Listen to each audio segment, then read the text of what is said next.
Ok, estamos em direto. Espero que o som esteja bom. Podemos ver aí o som.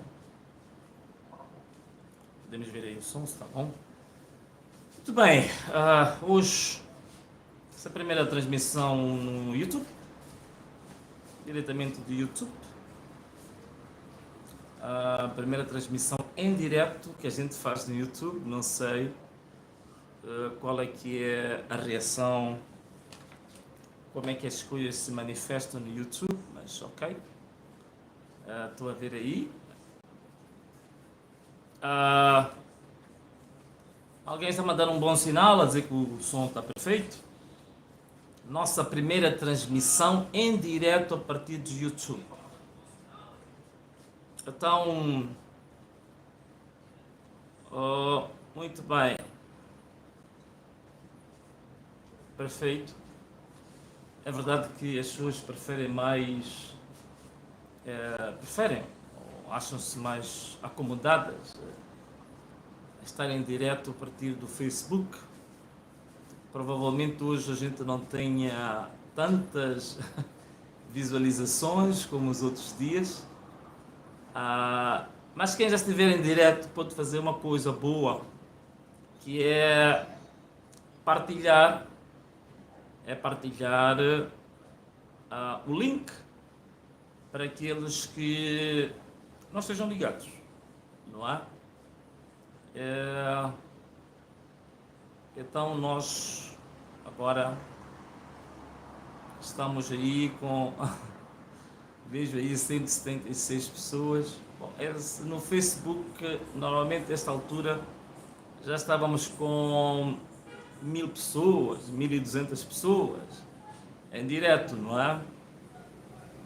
Ok, creio que nós podemos começar tendo em consideração, também está evoluindo, estamos com 200 pessoas em direto no YouTube, estamos a evoluir, ok? Esta é a nossa primeira experiência de uma transmissão em direto no YouTube, no nosso canal de YouTube. Não te esqueças de subscrever o nosso canal, ok? Tem aí aqueles youtubers que são muito bons a convidar as pessoas a seguir. Toca aí no botão da subscrição, onde vem subscreva. Então, depois de tocar nesse botão da subscrição, também há opções de selecionar, e nós preferimos que você selecione a opção de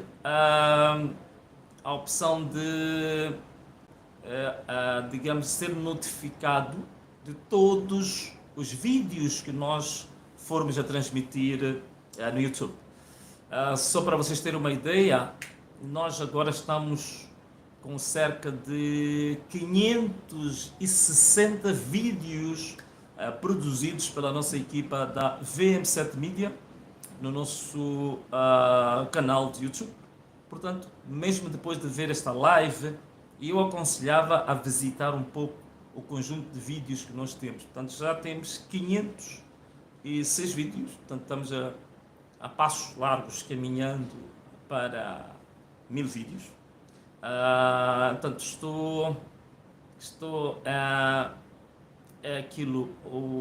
estamos a caminhar para 1000 vídeos. Ok, muito bem. Talvez ler só uma mensagem. Qual é que é a mensagem que eu posso ler aqui? Alguém diz que está a partir de Lixinga, cidade de Lixinga. Alguém diz que está a partir de Maputo-Lango. Está bem, força. Ok. Fazendo live no Face, Insta e no YouTube. Teria mais alcance. Tem razão. Também, nós, o próximo vídeo, vamos fazer isso. Vamos ver se a gente consegue estar digamos assim, em paralelo. Iremos estar em paralelo nessas 3 plataformas, não é? Muito bem, ok. Boa noite. Pedimos a Deus para que Ele abençoe este programa e abençoe toda a gente que está em direto, está assistindo, e aqueles que vão de vir a live depois desta nossa interação. Bem, meus amigos, o que é que nós hoje temos?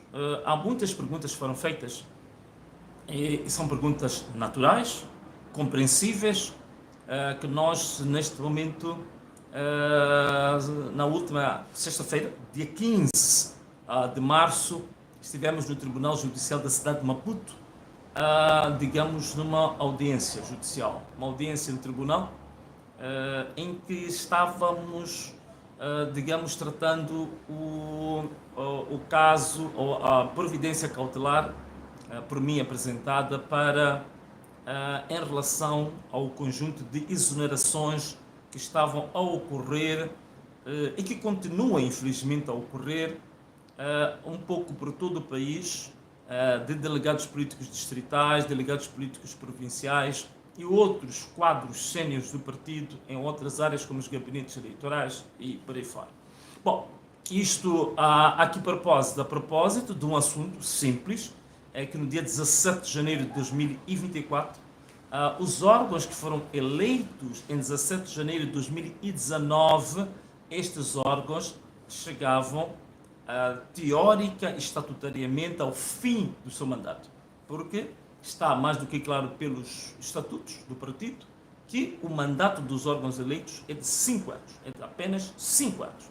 Portanto, sendo assim, a partir do dia 17 de janeiro de 2024, todos os órgãos eleitos estão fora do mandato. Bem, nós solicitamos ao Tribunal para que decretasse a nossa providência no sentido de parar com que os delegados políticos provinciais e distritais fossem exonerados e substituídos por outros. Em consequência disso que eu acabei aqui de dizer, é que os órgãos eleitos estão fora do mandato, estão fora da vigência do mandato. E assim sendo, naturalmente que não podem gozar todas as competências que estão atribuídas a esses órgãos quando eles estão no mandato regular ou quando eles estão dentro do período do mandato. Bom, o que a oposição? A oposição, tecnicamente, em termos jurídicos, é a resposta que foi dada pelo representante da Renan à nossa providência. Então, basicamente, para rebater a nossa posição, colocou-se a questão do artigo 107. Mas antes disso, eu tenho que dizer uma coisa aqui que é extremamente importante. É que no dia 5 de março, o Tribunal Judicial da cidade de Maputo decidiu favoravelmente a providência que nós colocamos. Mas essa decisão que foi proferida pelo Tribunal, ela era uma decisão precária, quer dizer, uma decisão transitória, né? Temporária, era válida apenas por 30 dias. É por isso que no dia 15, ontem, sexta-feira, realizou-se aquilo que chama-se de, digamos, o contraditório deferido, quer dizer, é o momento em que as testemunhas das partes, né? Eu que apresentei o requerimento e o Partido Renamo apresentava as suas testemunhas e, digamos assim, apresentavam-se os argumentos de parte a parte que justificasse a posição tomada, não é?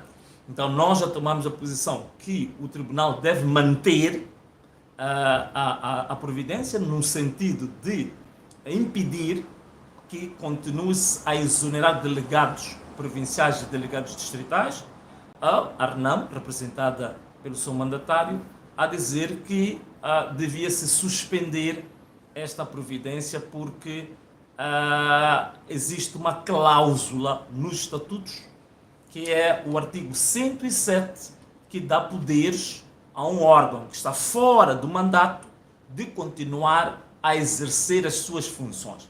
Eu espero que isto tenha sido entendido, não é? Portanto, as pessoas às vezes perguntam, mas no dia 5 de março houve um despacho, por que houve de novo a necessidade de vocês irem ao tribunal no dia 15? É o que eu estava a dizer. Aquele despacho primeiro, era um despacho válido por 30 dias, que visava apenas parar o dano que estava sendo causado. Mas depois tinha que haver o contraditório, isto é, a presença das testemunhas, a apresentação dos argumentos, das alegações, por aí fora, para se decretar depois a providência definitiva ou a decisão definitiva. essa decisão definitiva, certamente que nós vamos ter esta semana. Portanto, senhor internauta, meus amigos que estão aí em direto, espero que vocês tenham entendido isto. Estou a dizer que esta semana vamos ter o despacho definitivo sobre a providência cautelar que nós apresentamos relativamente às exonerações dos delegados políticos provinciais e distritais. Há do despacho definitivo esta semana. Despacho definitivo sobre a questão das exonerações. Está bem? Então, esta audiência já aconteceu. Portanto, o assunto das exonerações em termos de julgamento, de audiências, já está fechado. Agora só estamos à espera da decisão final. Mas o que eu queria partilhar convosco, que é extremamente importante, para que não sejam confundidos, né? Não sejam confundidos, porque há muito debate que anda nas redes sociais e às vezes as pessoas não entendem o que está em causa. O grande argumento que está-se a usar hoje para que os órgãos que estão fora de mandato continuem a exercer as suas funções como se estivessem dentro do mandato é o artigo 107 dos Estatutos do Partido Renal. O que diz esse artigo 107? Primeiro vou ler aqui o artigo 107, número 1, registra aí o artigo 107 dos Estatutos. O número 1, o que diz? O artigo 107, número 1, diz o seguinte: o mandato dos órgãos eleitos é de 5 anos, podendo ser renovado. Atenção uma coisa, o número 1 do artigo 107 diz que o mandato dos órgãos eleitos é de 5 anos. O que, em termos jurídicos, em termos de técnica jurídica, quando nós temos um artigo, o primeiro número, isto é, o número 1, representa a regra. Percebe? Representa a regra. Os números subsequentes, 2, 3, 4, representam situações específicas ou situações especiais, incluindo as exceções. Mas a regra é sempre o número 1. Espero que estejam a acompanhar o meu raciocínio. Então, quando o artigo 107 dos Estatutos diz que, no número 1, o mandato dos órgãos eleitos é de 5 anos, está a dizer que a regra, em condições normais, é de 5 anos. O número 2, que é aqui onde se arranjam argumentos para que os órgãos continuem a exercer funções, o número 2 diz o seguinte: os membros dos órgãos eleitos mantêm-se em funções, mantêm-se em exercício das suas funções até a eleição e tomada de posse de outros titulares. Então, é este número 2 do artigo 107 que está-se a usar para justificar que se continue a exonerar delegados provinciais, distritais e outros quadros do partido. Mas o que tem aqui? Este artigo 107, o número 2, o número 2, 107, é assim que se diz corretamente, é um artigo de exceção, não é a regra. A regra é o número 1, que diz que o mandato dos órgãos eleitos é de 5 anos. O número 2 diz que estes órgãos eleitos, eles continuam o exercício de funções até a eleição e posse dos outros titulares. É exceção. Portanto, o número 2 é para situações extraordinárias, é para situações de força maior, é para situações imprevisíveis, é para situações súbitas e imprevisíveis. Eu quero explicar por que razão nos estatutos de 2009, estatutos de 2009, não vinha esta cláusula. Este número 2 não constava. E por que passou a constar nos estatutos aprovados em 2019? Por uma razão simples. Historicamente, é uma razão histórica, porque o Congresso de 2019 ocorreu depois da morte do Presidente da Câmara. Depois da morte do Presidente da Câmara, o que aconteceu exatamente com o partido? Houve um vazio legal, digamos assim, daí que o partido foi obrigado a arranjar, digamos assim, uma categoria não vou dizer improvisada, mas uma categoria ajustada à situação, em que foi nomeado o coordenador da comissão política, que é, digamos, uma categoria, uma tipologia que não existe nos estatutos. Então, este vazio legal que foi criado pela morte do presidente da Câmara, então foi depois colmatado nos estatutos de 2019 com este número 2, no sentido, se houver uma situação de força maior, se houver um impedimento do presidente, por exemplo, haver morte, ou uma doença permanente, ou haver uma situação de guerra, ou haver uma situação de uma pandemia, como aconteceu em 2019, né? Pandemia da Covid, se houver terremotos, se houver qualquer outra situação de força maior, imprevisível, súbita, excepcional, extraordinária, e aí justifica-se a aplicação do número 2. É para situações extraordinárias, para situações especiais, não para ser a regra. A regra é o número 1, que diz que o mandato dos órgãos eleitos é de 5 anos. Portanto, o número 2, seu é usado em circunstâncias especiais, em circunstâncias extraordinárias, em situações imprevisíveis, em situações súbitas. Portanto, o partido é encontrado em aquilo que a gente utiliza na linguagem corrente, foi apanhado desprevenido, né? Essa é uma palavra que nem existe no vocabulário, mas ok, aqui nós moçambicanos também somos muito bons a criar palavras novas. Então é isso, quando somos encontrados desprevenidos, de súbito, de surpresa, por situações difíceis de prever. Então, aí sim, o número 2 é válido. Enquanto isso ocorrer, o Congresso não pode ser realizado, porque há situações não previsíveis, aí sim os órgãos eleitos, eles continuam em funções até a estabilização da situação extraordinária, até a estabilização da situação imprevisível, e quando todas as situações imprevisíveis tiverem sido colmatadas, então aí há uma eleição, há uma tomada de posse. É só para isso. Que fique muito bem claro, para que não se utilize o número 2 como regra, para que não se utilize o número 2 de forma abusiva, né? Porque se não houver situações excepcionais e nós citarmos esta norma, significa que um presidente, se decidir depois do mandato, pode ficar 10 anos, pode ficar 15 anos. Onde é que está justamente o limite? O que pode travar esse presidente de não ficar 30 anos? O que pode travar esse presidente de não ficar 40 anos? Então, logo, é preciso perceber que são situações excepcionais. Mas atenção uma coisa. Mesmo nas situações excepcionais, é preciso, aquilo que se diz em direito, é preciso que essa situação excepcional, ela seja devidamente fundamentada. É preciso que essa situação excepcional seja demonstrada de forma factual, de forma tangível, de forma visível. Usando uma linguagem simples, é necessário que se demonstre de forma clara que a situação excepcional existe. Ok?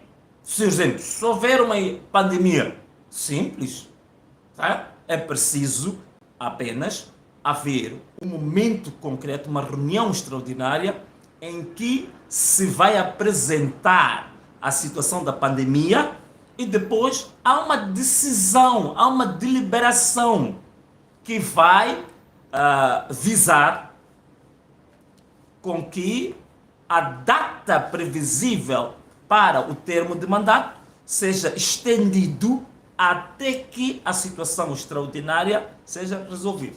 Bom, espero que vocês não estejam a cansar-se de mim. Não queria fazer uma live muito técnica, mas não tenho hipótese. Estamos a falar de matérias de direito, não é? Estamos a falar de matérias técnicas que vão ao tribunal, então era preciso explicar. Gostaria de poder ser mais simples, de ser mais simplificado, estou a tentar fazer o meu melhor, portanto não fiquem, digamos assim, chocados com essa discussão técnica, mas era preciso fazer, era preciso esclarecer as pessoas que realmente a justificação usada pelos mandatários da RENAM para esta situação, ela não é plausível, não é aceitável. Portanto, a situação de os órgãos estarem fora de mandato não é aceitável, é irregular, é uma ilegalidade. Né? Algumas pessoas dizem que não, há muitos órgãos que existem neste país que também já funcionaram fora de mandato. Né? Dá-se exemplo do Conselho Constitucional, que já ficou alguns meses fora de mandato, do Tribunal Administrativo e tantos outros órgãos. Mas atenção uma coisa, todas essas situações são irregulares na mesma. Não interessa o fato de ter havido história neste país de órgãos que funcionaram fora do mandato. E isso não pode ser bom exemplo para nós. Não? É como nas nossas casas. Não podemos usar os exemplos negativos, exemplos, digamos assim, que nos prejudicam pelo fato de terem ocorrido como norma. Não pode, ok? O fato de eu em casa levar os meus pés e colocar na mesa todos os dias não quer dizer que, sob o ponto de vista ético, é isso que é norma. Isso é uma exceção, isso é irregular, isso não está certo. Apesar de algumas pessoas praticarem isso. Então, o fato de haver uma prática negativa não é automático que essa prática seja uma norma ou que seja aceitável. Estão a perceber isto? Ok? Alguns dizem, não, mas a RENAM também houve períodos em que nunca respeitou os 5 anos de mandato. Se isso aconteceu, é preciso ver em que circunstâncias aconteceu, aí também perceber que não é o normal, que é irregular. E se é irregular, temos que corrigir. Esta era a primeira questão. Espero que tenham percebido. Quem quiser também, os estatutos da RENAM estão no Google. É só baixar por lá, Estatutos do Partido RENAM, PDF, baixar e ir lá ler o artigo 107, leia o número 1, leia o número 2, que vai perceber isto aqui que estamos aqui a falar.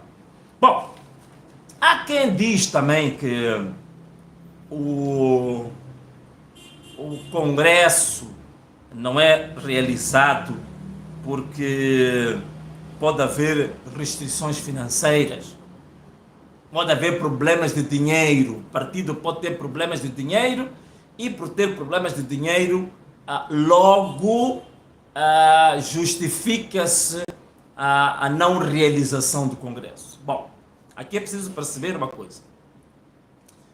Se nós estivermos a falar de problemas de dinheiro, é preciso ter atenção que em tribunal,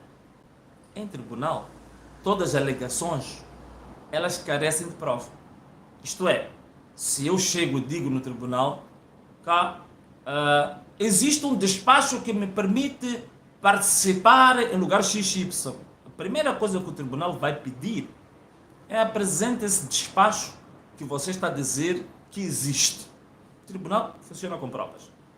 Instituições credíveis, instituições sérias também funcionam com demonstrações claras do que se fala.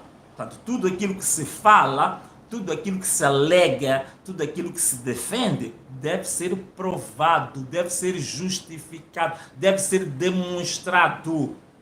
Então, se há problemas financeiros, a primeira coisa que se deve fazer é a demonstração da situação de falência do partido, da situação de falta de liquidez do partido.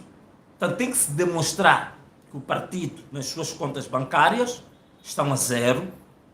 Tem que se demonstrar que o partido, na sua caixa, na sua tesouraria, não tem dinheiro. Tem que se demonstrar que o partido não tem nenhum dinheiro a receber, né? Em contabilidade também existe esta cláusula, você pode não ter dinheiro, mas tem dinheiro a receber. Portanto, quando você é credor, né? Não quero vos maçar muito com isto, mas quando você é credor, portanto, há pessoas que estão a dever ou tens dinheiro a receber, então é preciso demonstrar do ponto de vista contabilístico a situação financeira do partido Então, é essa situação financeira que é apresentada aos membros. Depois de apresentada aos membros, há uma deliberação, isto é, há um despacho, há uma decisão conjunta que é tomada em função da situação financeira concreta do partido, e é essa que é apresentada aos membros para que os membros possam compreender que na situação em que o partido está, o partido não pode realizar o Congresso. Não é só chegar e dizer o partido tem problemas financeiros. O partido está a sair das eleições autárquicas que não eram financiadas, então o partido não tem dinheiro. O partido esteve nas marchas, gastamos muito dinheiro com as marchas, já não temos dinheiro. Não é por aí, isso não é justificação para uma instituição séria. Uma instituição séria, uma instituição que tem um estatuto, uma instituição da dimensão e da envergadura da RENAMO, deve provar a sua situação. Tanto mais que, se vocês me permitirem, tanto mais que existe uma norma nos estatutos, portanto, da RENAMO, o artigo 104, que diz que o regulamento financeiro que estabelece as normas de prestação de contas entre os diversos órgãos do partido é aprovado pelo Conselho Nacional sob proposta da Comissão Política Nacional. O que isso quer dizer? É preciso, antes de apresentar as contas, a verificar essas contas no âmbito dos limites e dos critérios estabelecidos no regulamento financeiro. Percebe isto? Portanto, tem que existir um regulamento financeiro que dita as regras de como é que se prestam as contas dos dinheiros. Então, é esse regulamento que determina as situações, a forma, a metodologia em que as contas são apresentadas aos membros. Não é chegar e andar com papos, como dizem alguns. Não é chegar com um papo furado. É preciso demonstrar. Também queria vos partilhar uma coisa, só para terminar, que o Conselho Nacional, no artigo 29 dos Estatutos do Partido, o Conselho Nacional tem como competência, no número 11 do artigo 29, competência de aprovar as contas anuais e propostas do orçamento do partido. O que isso significa? Que também era importante, quando se chegar à conclusão de que não temos dinheiro para realizar o Congresso, é preciso apresentar as contas aprovadas pelo Conselho Nacional, por exemplo, nos últimos 5 anos. É o que diz o Estatuto. É o que diz o Estatuto. Porque tenho ouvido muita gente a dizer que esses jovens não conhecem o Estatuto, estão a falar. Ok, agora vamos falar do Estatuto do Partido. Esta norma dos Estatutos diz que o Conselho Nacional tem que aprovar as contas, prestação de contas, todos os anos. Então, se há problemas de dinheiro, tem que se pegar as contas. Portanto, o Congresso foi em 2019, o último, não é? 2019, em janeiro. Então, no fim de janeiro, portanto, em dezembro de 2019, devia ter sido apresentado o primeiro relatório de contas. E o Conselho Nacional devia aprovar 2020, 2021, 2022, 2023. Portanto, 5 anos. Tínhamos que ter 5 relatórios de prestação de contas financeiras. E são esses relatórios que iam ser estudados para perceber se justifica ou não dizer que o partido não tem dinheiro. É assim que tem que ser feito. De outra maneira, é papo furado. De outra maneira, é, digamos, alegações sem fundamento.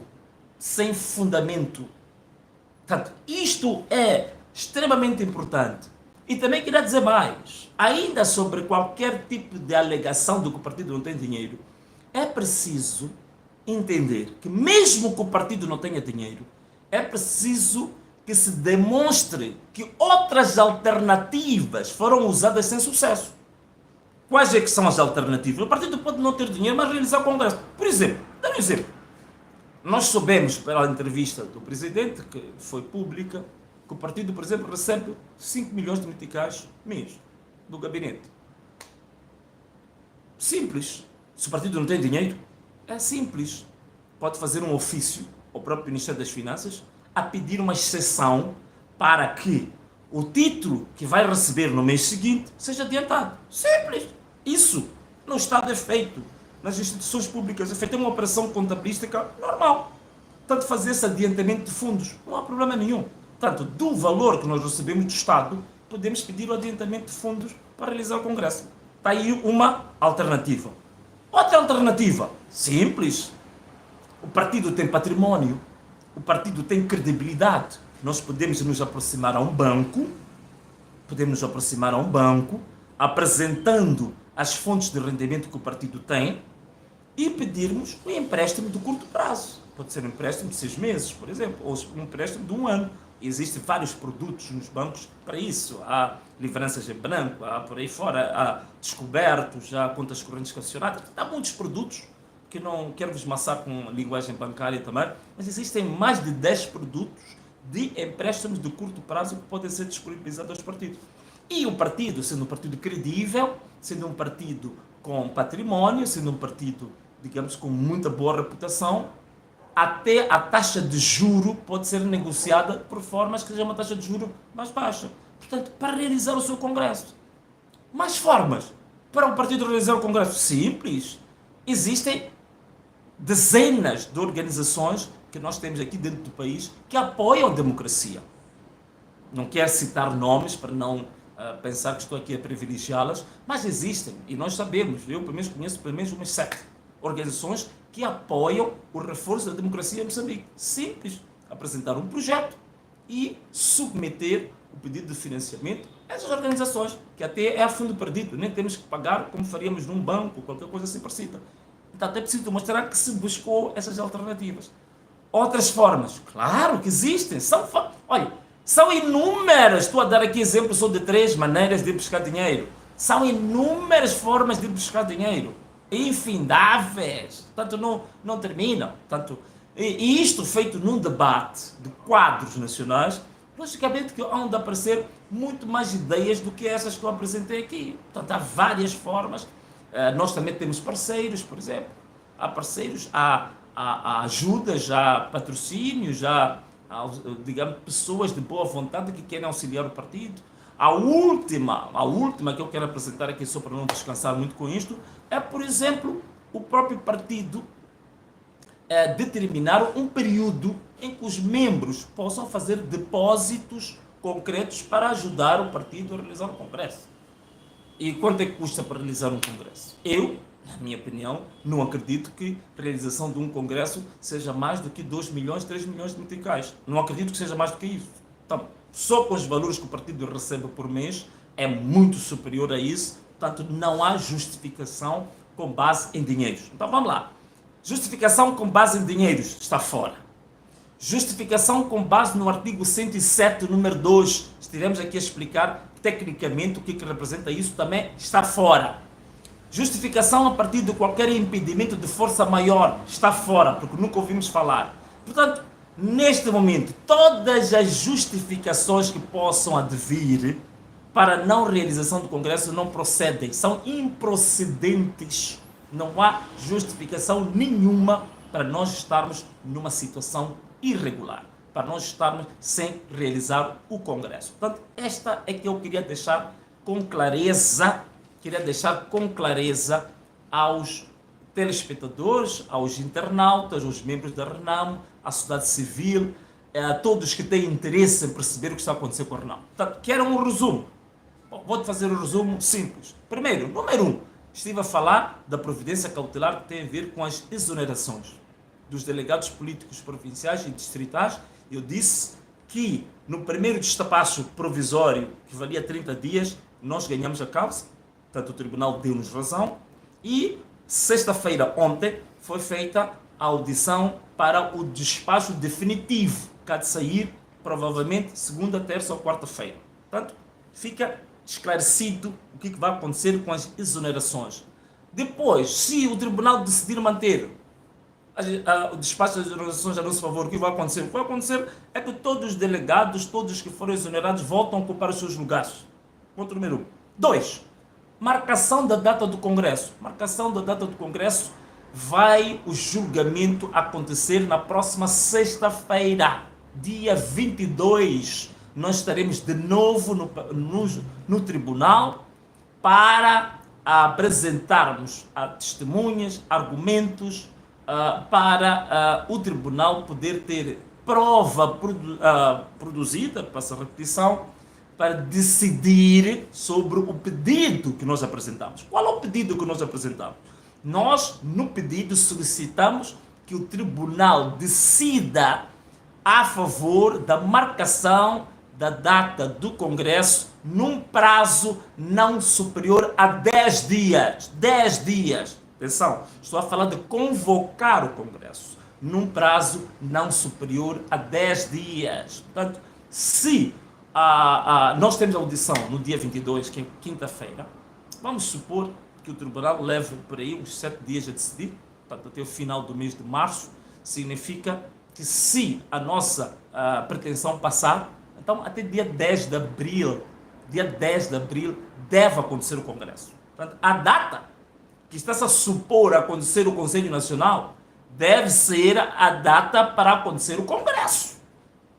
E eu penso que algumas pessoas dizem, esse caso não devia ir ao tribunal, devemos resolver isso dentro do partido. Bom, se for para resolver esse assunto dentro do partido, é simples. O único órgão, atenção, eu tenho ouvido pessoas aí a dizer, não, 1/3 dos membros do Conselho Nacional podem marcar o Congresso. Atenção uma coisa, o Estatuto é muito claro. As competências para convocar o Congresso estão no artigo 24 do Estatuto. E na linha M está lá como competência do presidente do partido convocar o Congresso. Como também é competência do presidente do partido convocar o Conselho Nacional. Portanto, isso fique claro que a competência neste momento, a faca e o queijo, estão nas mãos do presidente da RENAM.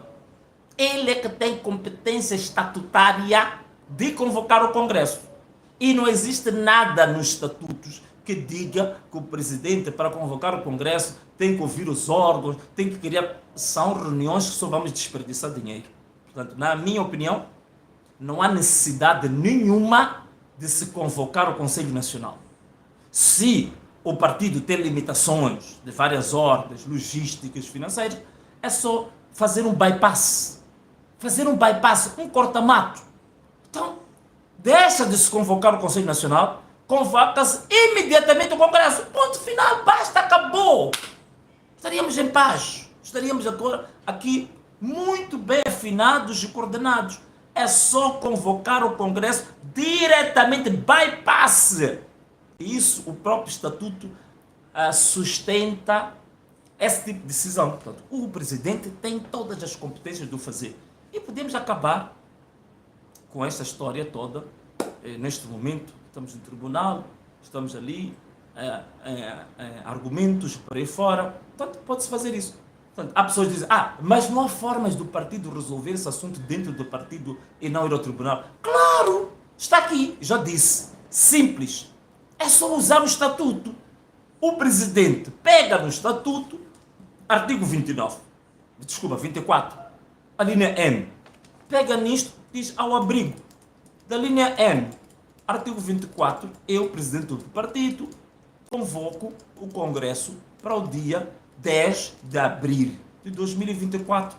Ponto final, leva-se aquilo, esse despacho, vamos apresentar ao tribunal, e o tribunal já não tem necessidade de julgar nada. Você percebeu então qual é que é a solução? Olha bem para mim. Tenho ouvido muita gente aí a dizer, Venâncio, não pode resolver o problema dentro do partido. Simples. Está aqui a minha proposta. Para não pensarem que estou a todo custo a querer criar polêmicas, não sei o quê. Está aqui a minha proposta. O tribunal vai resolver este assunto, vai julgar no dia 22 de março, sexta-feira. Simples. Ao longo desta semana, o presidente lançaram um despacho, convoca o Congresso para dia 10, dia 15 de abril. Acabou o problema.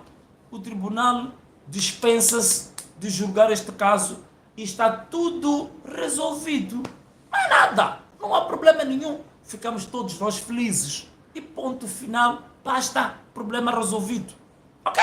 Esta que seria a solução, esta que é a proposta que estou a apresentar para que toda esta embrulhada judicial possa terminar. Agora, atenção, uma coisa que eu quero falar aqui. Nós temos que perceber uma coisa. Se fosse, digamos assim, naquelas aqueles vídeos já editados, nós íamos para cima, pegávamos a cortina, baixar. O novo tema.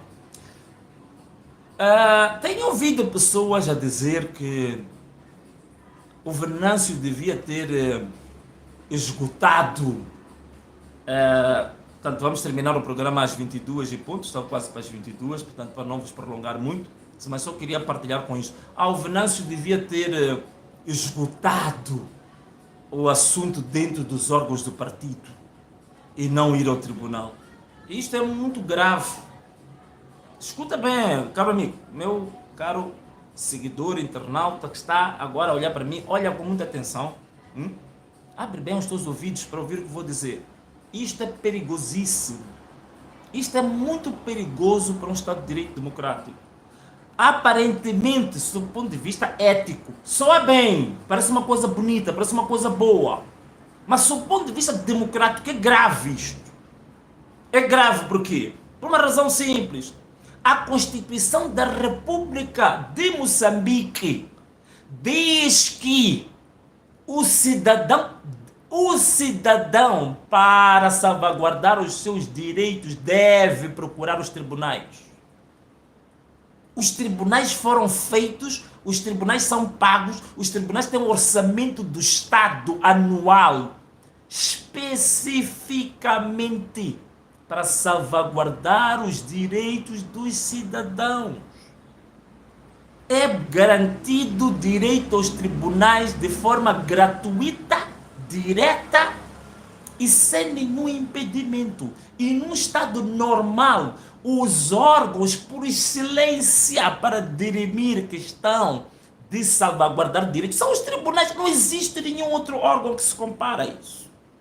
É por isso, por exemplo, no direito ao trabalho, né, que se diz, não, antes de você, trabalhador, reclamar sobre os problemas que teve na empresa, devia ir à arbitragem. Errado, anticonstitucional.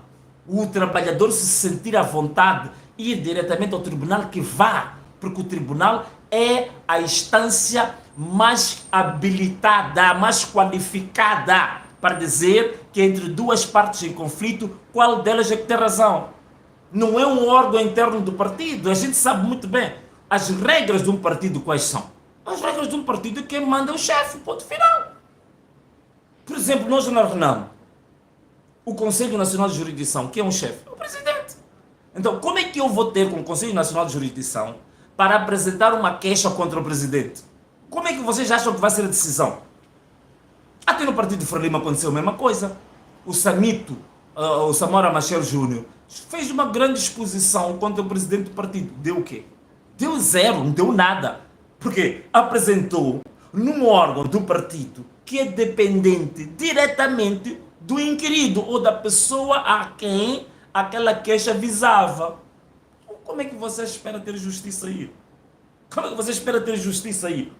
É por isso que até hoje, apesar de todas as irregularidades que são cometidas, o Conselho Nacional de Jurisdição da Renamo, que devia ter sido o órgão que devia ter aconselhado o presidente, devia ter aconselhado os órgãos do partido de que estamos numa situação irregular. Este mesmo órgão está calado, está mudo, não diz nada. E como se não bastasse, é o mesmo órgão que o presidente desse órgão vai ao tribunal para defender uma irregularidade. Quer dizer, mas que coisa surreal. Não é? Isto é surreal. Estou a exagerar.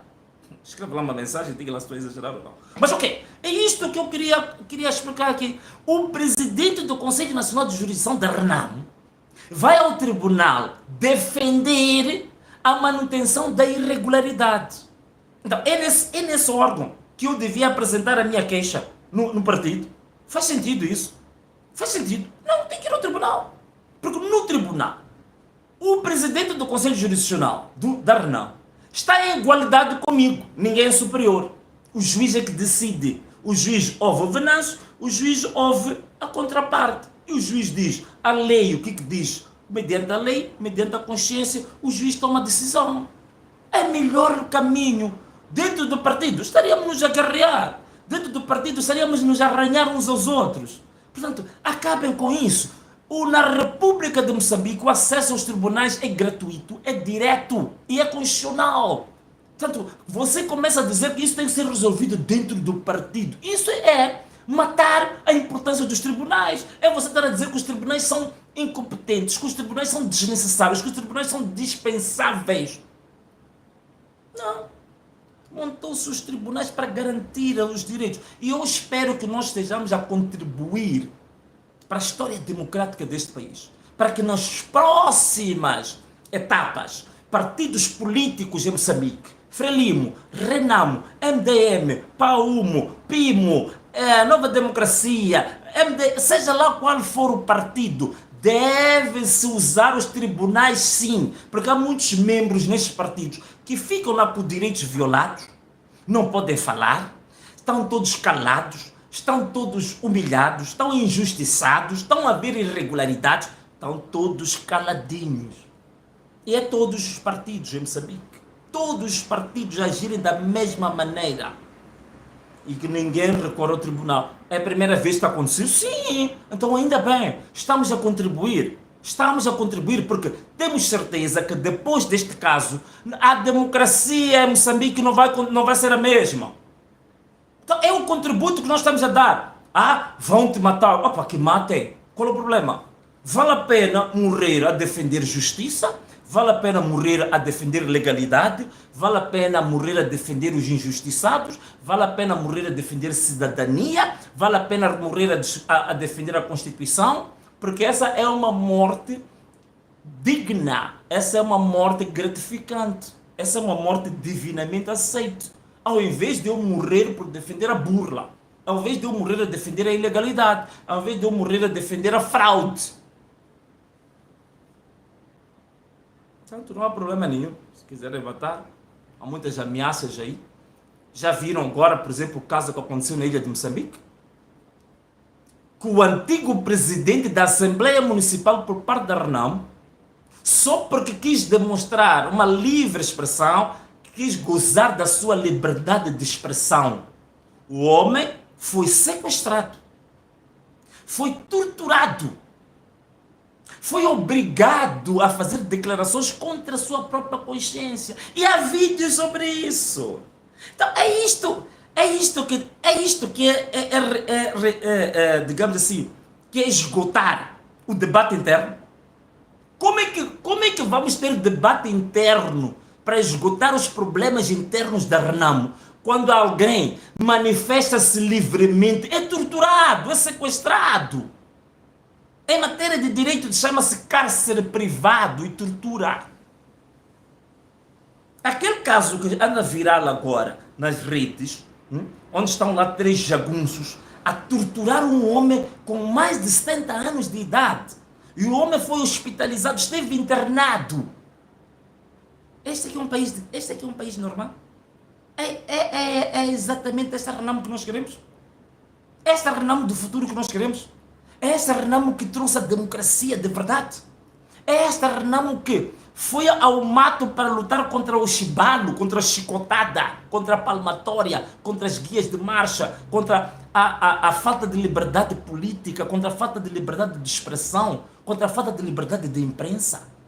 É pegar um homem, porque este homem manifestou um posicionamento que não era talvez favorável ao chefe, ser sequestrado, torturado, e ainda por cima o partido até agora não se pronunciou.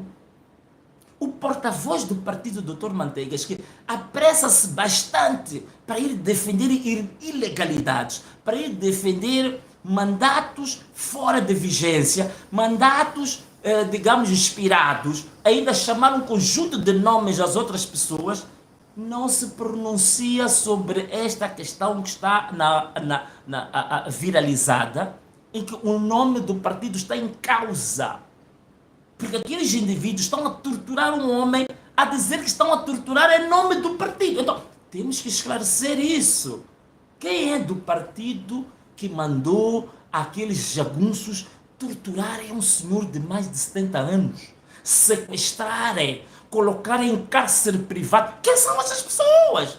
Que o partido se pronuncie, que desafie o porta-voz do partido a vir em público para dizer quem é que mandou aqueles homens. Aqueles homens são da Renam. Estão ali a falar do nome da Renam.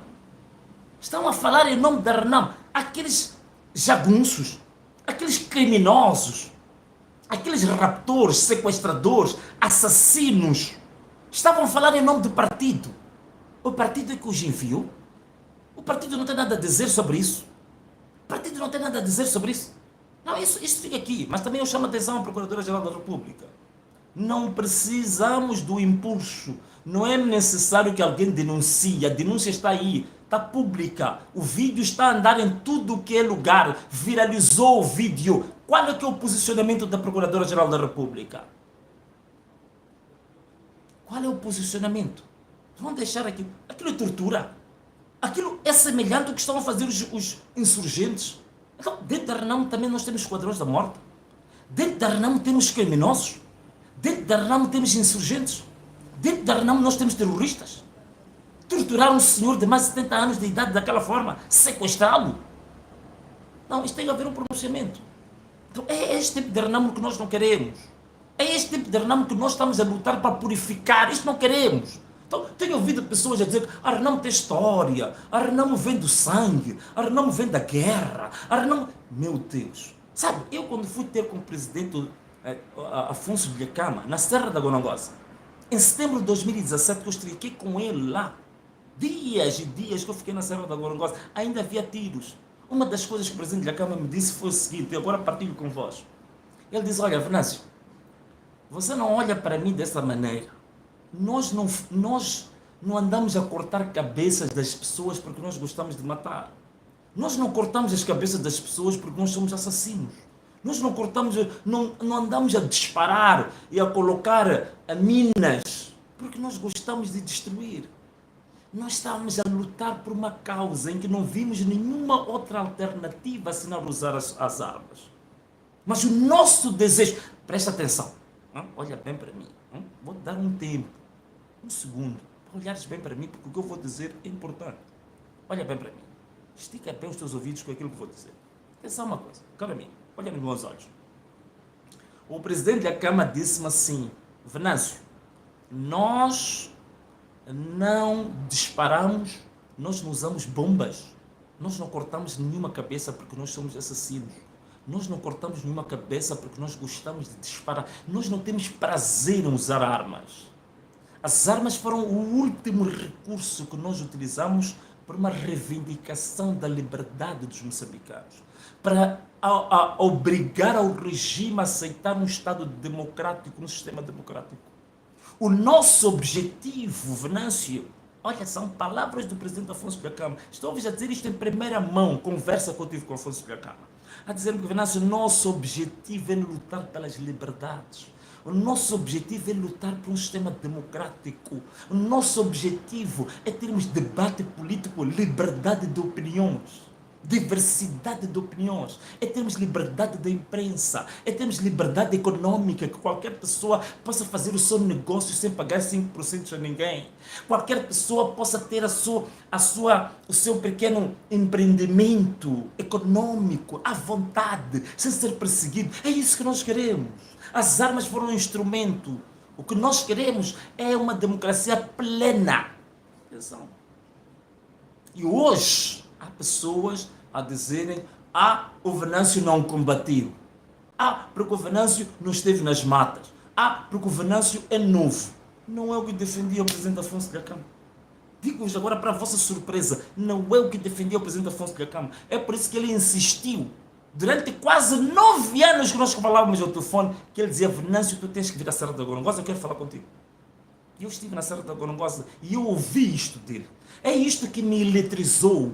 É isto que me impactou para eu aceitar ir a Renamo. A visão de Afonso de Lhakama. Atenção uma coisa, estou a falar de setembro de 2017. E ele morre em maio de 2018. Então, para mim, para mim, foi o testemunho que ele deixou, não o testemunho, o testamento que ele deixou, não o testamento escrito, mas o testamento de palavras, o testamento que só se prova no Espírito. É este testamento que eu tenho, que eu recebi do Afonso Dhlakama. O testamento. E é isto que me levou a acreditar na justa luta dos valores mais nobres que Arnão defendia. Por isso hoje, quando eu começo a ouvir essas pessoas, porque o Venâncio não tem perfil, porque o Venâncio é novo, porque o Venâncio não tem 15 anos, porque o Venâncio não tem 10 anos no partido, isto tudo, permitam-me o termo, não quero ofender a ninguém, mas eu tenho que dizer isto. Isto tudo é um conjunto de esquizofrenia. Isto é delírio. Não é nem estatutário, nem ideológico, nem doutrinário, nem tem nada a ver com a gênese de Arnão. As razões da gênese de Arnão ouvi do presidente Afonso Dhlakama, que todo o uso das armas foi instrumento para se alcançar uma democracia plena. Não foi prazer nem modo de vida usar as armas. É isso que me levou a aceitar Arnão. Apesar de eu ter ouvido todas as coisas horríveis sobre Arnão, mas eu ouvi isto daquele que era o repositório da doutrina, da ideologia e do projeto de sociedade que Arnão tinha. Então é isto que me levou a entrar no Arnão. Então, quando começo a ouvir esses delírios, essas esquizofrenias que temos ouvido por aí, isto aqui entristece-me bastante. Eu digo que esta gente pode ter 15, 20, 30, 40 anos no Arnão, mas não sabe nada sobre a verdadeira doutrina do Arnão. Não sabe nada sobre o verdadeiro testamento. Atenção uma coisa, há pessoas que estão na Arnão, mas não receberam testamento. Não receberam o testamento que o Afonso Dhlakama deixou. Isto é como uma escola. Podemos ser 100 alunos.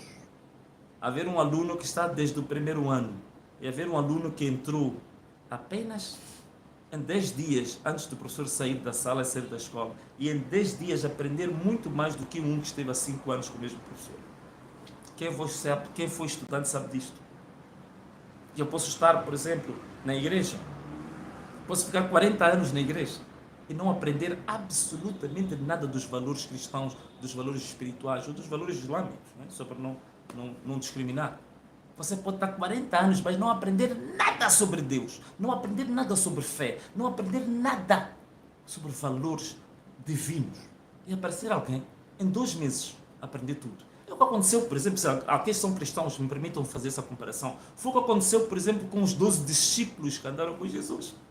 Andaram com Jesus 4 anos, 3, 4 anos. Estiveram com ele. Mas quem é a pessoa que recebeu a revelação mais profunda da palavra? É uma pessoa que nem esteve com ele.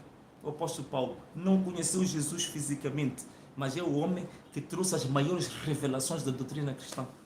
E foi o homem que expandiu o cristianismo para lugares inesperados, inóspitos.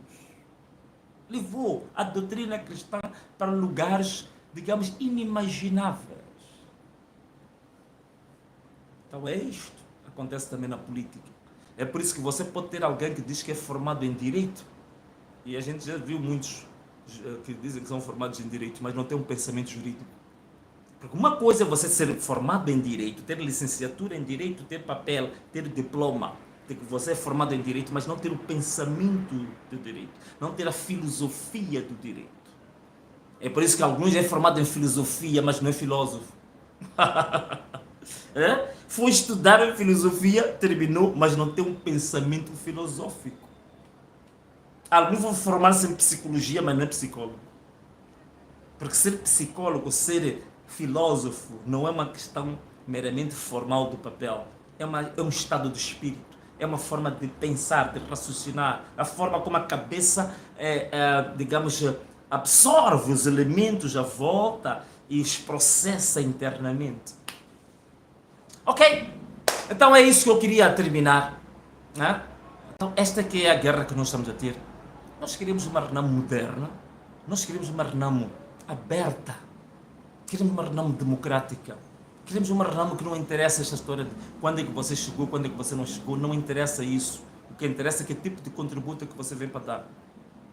Que tipo de pensamento, que tipo de projeto, que tipo de contributo, que tipo de valor acrescentado você traz para a reunião. Valores visíveis, tangíveis, digamos mensuráveis, que a gente pode medir, a gente pode ver. Isso é que importa. Quem que trouxe esses valores? Então, há pessoas, por exemplo, que estavam lá na gruta, estavam escondidos na gruta, estavam numa trincheira. De repente, quando vê que os outros estão a lutar, sai da trincheira e de repente quer vir pendurar-se nas costas daqueles que estavam já a trabalhar. Quem tiver ouvidos, ouça. Então, meus amigos, aqui está o que eu queria partilhar hoje. Tinha dito que terminava às 22, levei mais 15 minutos. Mas eu queria agradecer profundamente a todos e dizer uma coisa. Fiquem à espera, no dia 22, que é sexta-feira, nós vamos ter a grande audiência no tribunal, que vai ser para se julgar a proposta da marcação do Congresso em 10 dias. Essa aqui é a nossa proposta. Marcação da data do Congresso em 10 dias. É a proposta que nós estamos a levar para o tribunal. Vamos ver se o tribunal dá razão ou não dá razão. Mas aqui eu expliquei que todas as justificações que foram utilizadas para não haver Congresso, todas as justificações que foram utilizadas para exonerar pessoas, todas as justificações que foram usadas até para violentar membros, não procedem, nem sob o ponto de vista legal, nem sob o ponto de vista ético, nem sob o ponto de vista moral. Nenhuma justificação, nenhum argumento, nenhum fundamento apresentado neste momento tem bases para suportar a situação de órgãos que estão fora do mandato, estão fora da vigência do mandato e a tomar decisões. Então, queria agradecer a todos e convido para que fiquem atentos.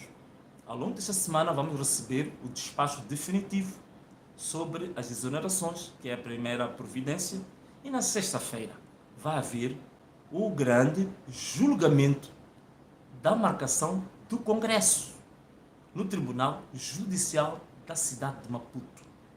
Quem puder ir assistir, tribunais têm as portas abertas, portanto não há limitações para assistir, portanto os julgamentos são audiências públicas, são abertas, portanto não há, a não ser que haja circunstâncias especiais que o juiz pode determinar, portanto, mas em condições normais qualquer pessoa pode ir lá assistir.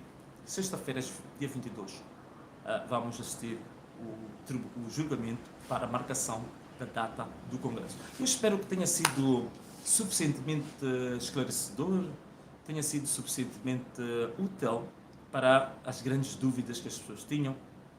Não, fazer mais o quê? Como eu sempre faço. Dou um forte abraço a todos os nossos irmãos, a todos os nossos pais, nossos primos, nossos amigos e para as nossas mães, nossas esposas, nossas tias, nossas avós, as nossas mulheres. Forte beijo. E agora faço tchau!